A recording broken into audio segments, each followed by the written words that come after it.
Arizona's Family starts with breaking news. 6:30, we are staying on top of a series of spot fires north of the Phoenix airport. Flames, take a look, burning through trees and debris in these backyards, spreading to homes near 40th Street and McDowell. Crews are coming in from neighboring cities, swapping out in 20-minute shifts so no one gets overheated. The first call came out around 3:30. Alexis Dominguez has the very latest from the scene tonight. Nicole, it's definitely a much different scene from what we saw when we first arrived around 4:20. So let me give you a look, because right now we're actually in the neighborhood where some of these homes caught fire. You can see some shrub there at one of these homes. It's been burnt, so you can tell that the flames were able to make it to that shrub. And then you can really see just how extensive the effort has been from all of these firefighters on scene working to get these fires out. So we know 6 homes have been affected, and they have all varying degrees of damage. At least 2 homes had extremely severe damage. The rest, I'm told, are moderate to minor. Now, right now, around 45 homes are still without power. We've spoken to a couple neighbors in the area. Some neighbors on this street just grateful their homes were not impacted, but say that their yards actually still had damage. Now, we also spoke to some neighbors who came out from across the street. They said that they saw the flames, and that's really what drew them out of their homes. I'm at home with my 4 dogs, and I come outside and I can just see the fire, just right across the street, and the big plumes of smoke. And I've had a house that caught on fire before, so with the wind and everything, I was really nervous. Now, again, 6 homes damaged. All of them have varying degrees of damage. So these firefighters have really been working extremely hard for the past several hours. We've seen several crews just trying to make sure, because of this heat, that they're not getting exhausted. You can just imagine all that gear that they have on them is obviously extremely heavy. So lots of people here just thankful that these firefighters were able to act quick. And you can see not a lot of smoke in the air anymore, which is definitely good news for many of the homeowners here. Reporting live in Phoenix, Alexis Dominguez for Arizona's Family.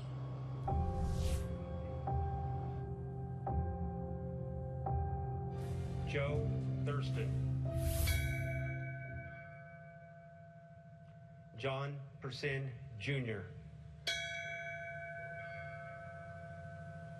We are ever thankful. Earlier today, a reading of the names of all 19 Granite Mountain hotshots killed in the Yarnell Hill fire 10 years ago today. The community, the state coming together to honor their service and sacrifice. Jared Dillingham spent all day in Prescott field anchoring our special coverage. Hard to believe, Jared, it's been 10 years. Yeah, in so many ways it really is, Nicole. I think that what has really, it really hit home for a number of us when we heard from some of their children and their family members. Their kids, many of them were babies or toddlers when they lost their dads 10 years ago, all of them now teenagers.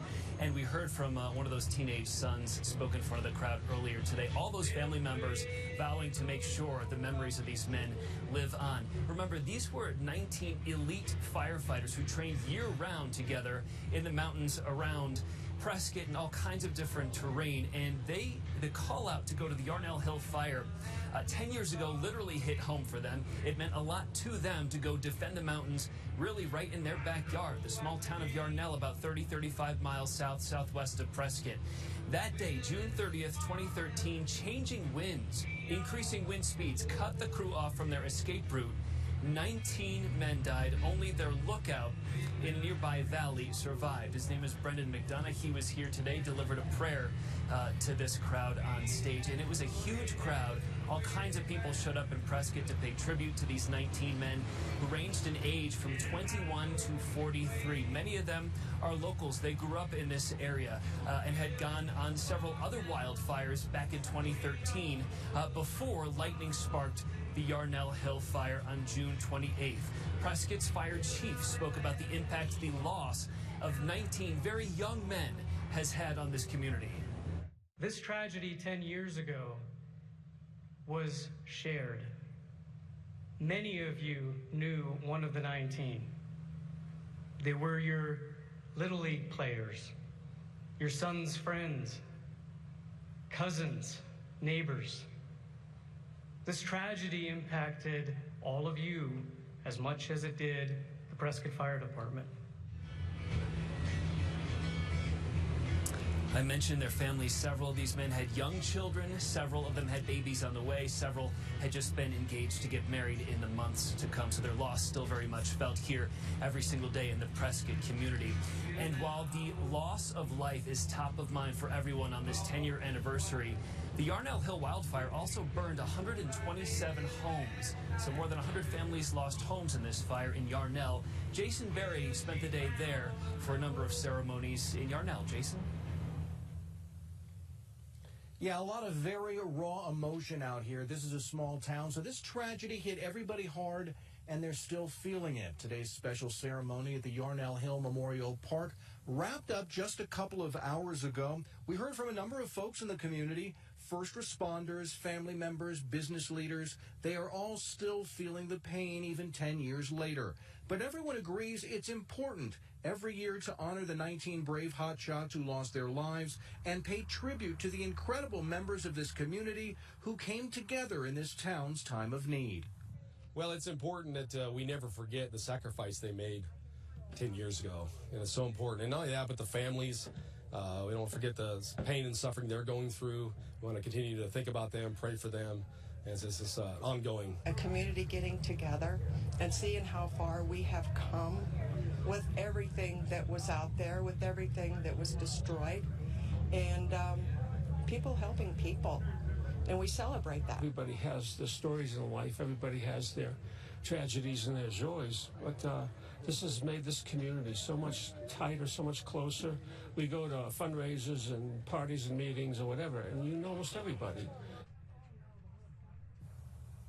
The Yarnell Hill Memorial Park officially opened in 2021 with the help of volunteers and a lot of donations. They've done their best to keep it open and accessible, but today the park was officially handed over to the State Parks Department so they can ensure the park will be protected for decades to come. Also today at 4:41, there was a moment of silence that is believed to be the exact time the 19 Granite Mountain hotshots lost their lives. Back to you, Jared. Jason Berry live for us tonight in Yarnell, a very tight-knit community that's very proud of that park in town. Jason, thanks.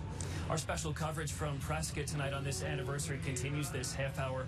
We're going to hear from then Arizona Governor Jan Brewer about what it was like to guide the state through an unimaginable loss 10 years ago. Yeah. For now, we'll go back down to the studio where Nicole has a check of the day's other headlines from Phoenix. Nick? You know, and Jared, it really was a balance of flooding this community with support, but also being respectful of the privacy in their grieving. And there was a limited number of journalists allowed into the memorial at the time because the vice president was there for it. I was chosen 10 years ago to be there on the inside, tweeting from the official account, kind of a play-by-play chronicling what was going on with the memorial service. And I'll just never forget the strong emotion and, you know, just feeling like I had to tell that story, but also feeling bad for being there to see their grieving. It was a really hard thing to be a part of. Yeah, raw back then, Nicole. Still a lot of emotion out here today, 10 years later. No kidding. Jared, we'll check back in with you in just a little bit. New at 6:30, a cyber attack on a state agency compromising the personal information of thousands of people. Hackers reportedly going after Access, the Arizona healthcare cost containment system. The data breach happened back May 11th. Access says hackers were able to somehow get information from more than 2,600 people enrolled in Medicaid. Names, addresses, Social Security. Well, they're contacting anyone and everyone if you were part of this, and they say they're taking measures to make sure it won't happen again. Two more controversial rulings from the Supreme Court today. The impact tonight on people with student loan debt and same-sex couples. And then we're looking back 10 years with the former Arizona governor who oversaw the healing process for our state after we lost those 19 Granite Mountain hotshots. And our first alert weather day starts tomorrow and runs right in through the holiday on July 4th. And as you look through the day, it's going to be triple digits, triple digits, triple digits, even through the fireworks. We'll have your first alert weekend forecast straight ahead and much more live coverage from Prescott coming up live here at 6:30.